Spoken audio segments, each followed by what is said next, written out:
The Patriots have been waiting a long time for this one, to see those Colts again. TGIF, everybody. Thanks for starting your weekend with us alongside Skip Bayless. I'm Molly Karam here in studio. Stephen A. joining us from Miami. Gentlemen, good morning. Good morning. How y'all doing? How's our man Dwayne Wade doing down there in Miami? That's what I want to know. Well, I'll give you that answer this afternoon. I don't know that as of yet. Oh, you're going to see him today? Oh, I thought it was yesterday. Okay, I got it. But you are going to interview him? I'll see him today. Good. All right. Yes, I am. Onward and upward. All right, we got a lot to get into, fellas. Let's work. Let's roll. Is a rematch of the AFC Championship game, also known as the Deflategate game, where the Patriots beat the Colts 45-7. The Pats are now 4-0, including playoffs against the Colts since Andrew Luck entered the NFL in 2012. Colts owner Jim Irsay says he expects Luck to play on Sunday. Now, according to odds makers, New England opened as a 6.5-point favorite, and that line has gone up to 10 points. Stephen A., what are you expecting on Sunday night?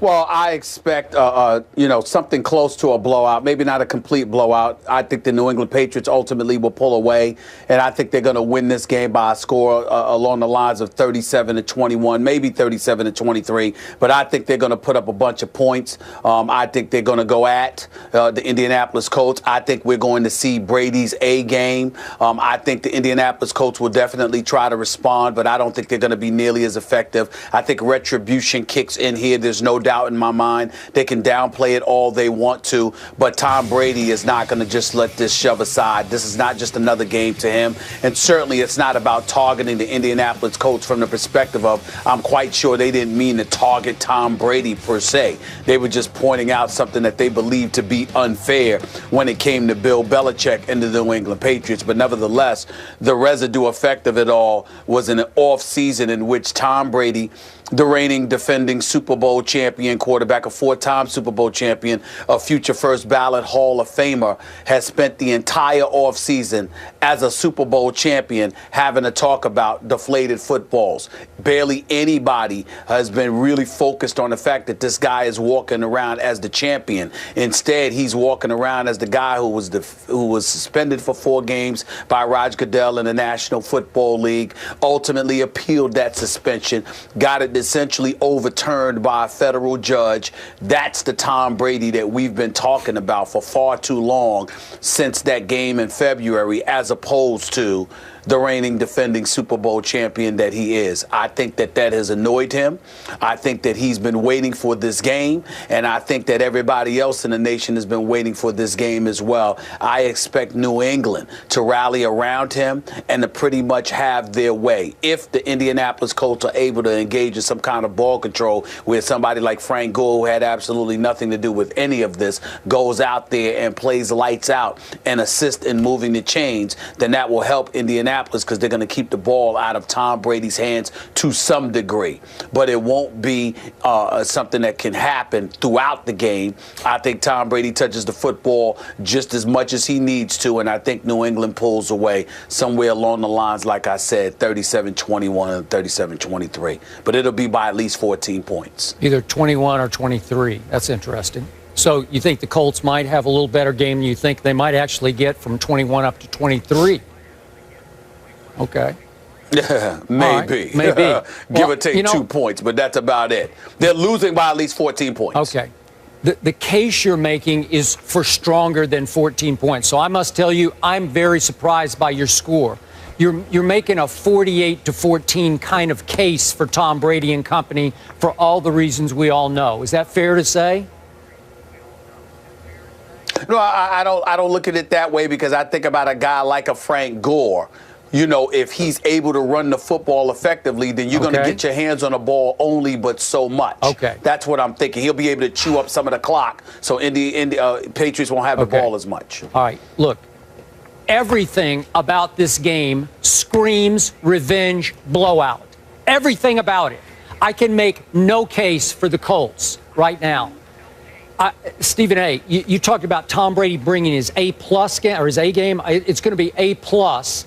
And I'm told by people close to him, he is out of his mind for this game. Like this is it for him. This is Super Bowl-esque for Tom Brady, because clearly he wants to take it out. He wants to deflate the Indianapolis Colts just the way he's tried to deflate every team on this schedule.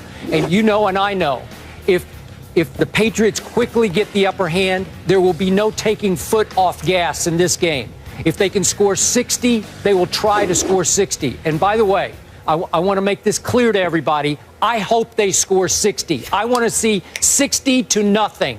That would make me happy. Happier than maybe even a Cowboy victory. That would make 60-0. That's what I want to see when we get back in here on Monday morning. I want to talk about 60-0.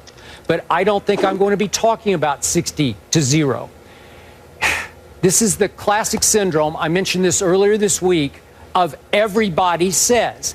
I have heard nobody make any case for the home team. This isn't in Foxborough now. This is the home team that, I remind you, just 1 year ago on Sunday night, or approximately 1 year ago, was a 3.5-point favorite over the same New England Patriots. 3.5-point favorite, and all of a sudden it's, what are we up to now, 10? 10. Okay, now they're 10-point underdogs. So we've had a 13.5-point swing, and yet the Colts went for the throat in the offseason. They broke their golden rule, and they went for older players. They signed an Andre Johnson, and you mentioned a Frank Gore, who, by the way, at Houston the other night started to sort of get it. They started to fit in, feel like they're in rhythm of the offense, and they both had big contributions in the victory over the Texans, albeit with Matt Hasselbeck at quarterback instead of Andrew Luck.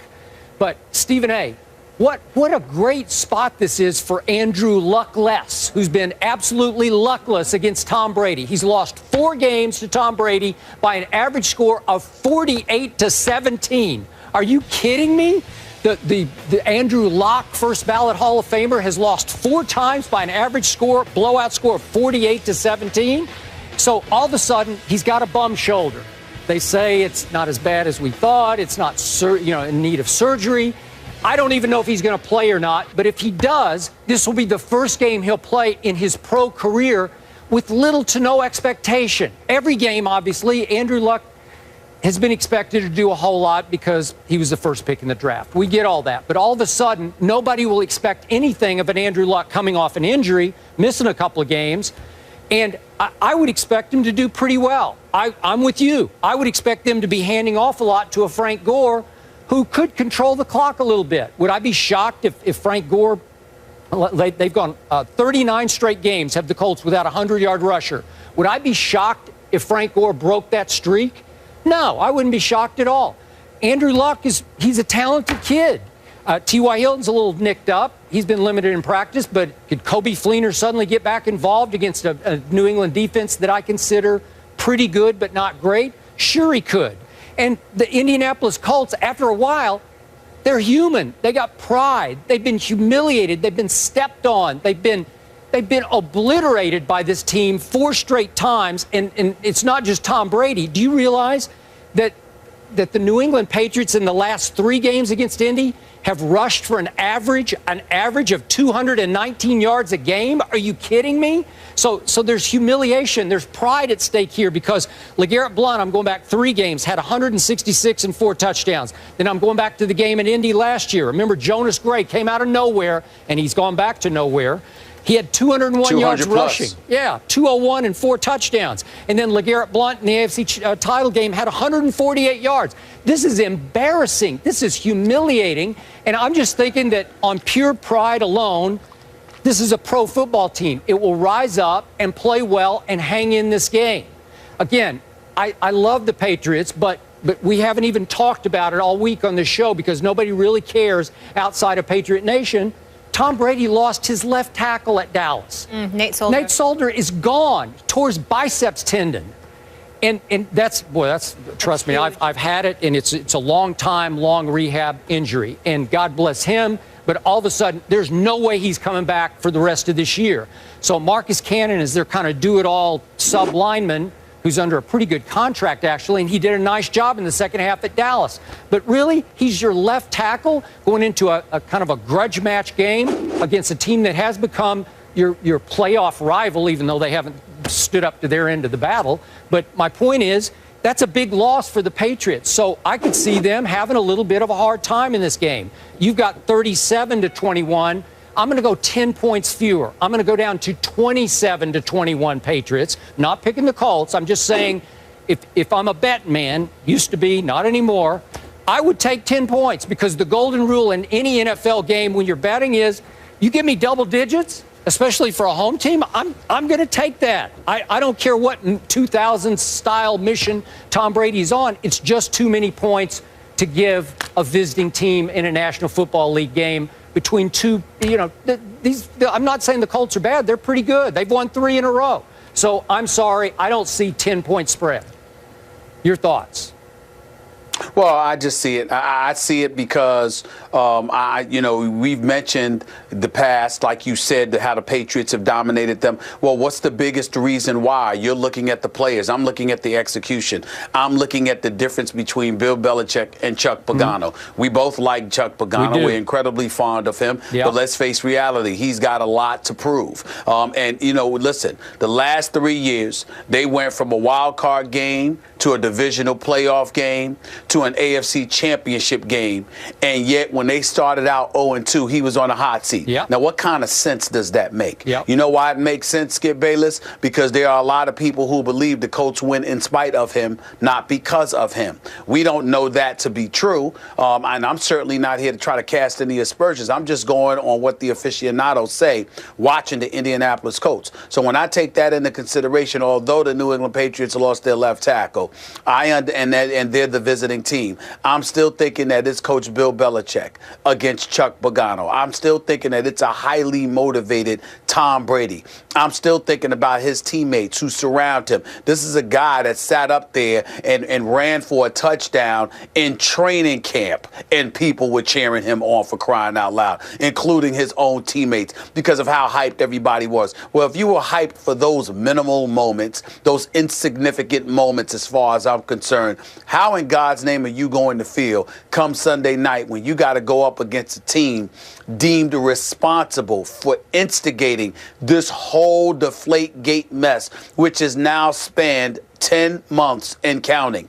That's the way that I look at it. And I think that in a game of this magnitude, nationally televised, no doubt, against these guys on their home turf, I think it's going to be reminiscent of what New England did against Buffalo those first 3 quarters in Buffalo before they made a comeback. Except in the case of the Indianapolis Colts, there will be no comeback. I think the Patriots are going to win running away with this game.